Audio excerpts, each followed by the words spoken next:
President Trump is taking new aim at his predecessor's pardons, declaring some of them void. So this could trigger some major legal battles, but as Doug Luzader reports from Washington this morning, the White House says it all comes down to President Biden's use of the autopen. It's a full pardon. It's been signed. You might want to keep that one. It's not that President Trump hasn't signed his share of pardons, and many of them have been controversial.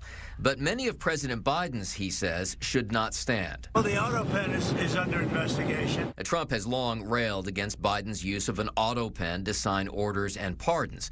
Now writing on Truth Social, anyone receiving pardons, commutations, or any other legal document so signed, please be advised that said document has been fully and completely terminated and is of no legal effect. You are hereby unconditionally pardoned.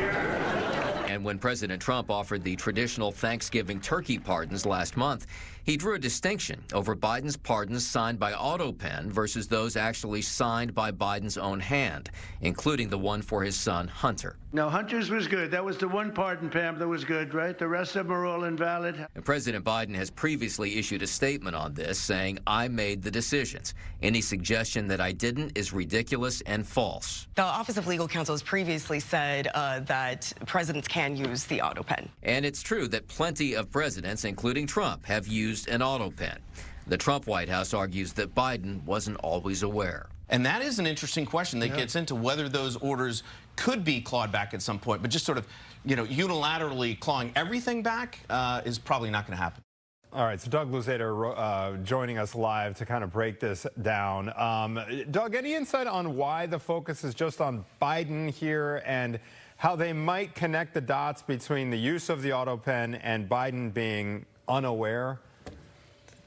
Yeah, that's the critical question here, was whether Biden was unaware. I mean, it's by all indications, it's legal, generally considered legal for a president to use an autopen, maybe even for pardons. But obviously, if someone in the White House is using an autopen to sign the president's signature, unbeknownst to the president, that's an issue. Now, President Biden, again, has issued this statement indicating that he was aware of all of these pardons. So, where does it go from here? It's difficult to say. I mean, the real test would come if one of these individuals who received a pardon from Biden is ultimately prosecuted for that same alleged crime.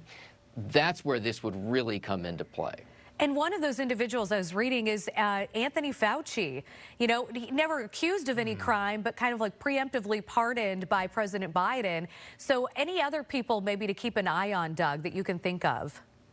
Yeah, I mean, preemptive pardons themselves, raise some legal questions, whether you can just kind of give someone a get-out-of-jail-free card without specifying even what the possible crime would be, even if it's a crime you're not aware of right now.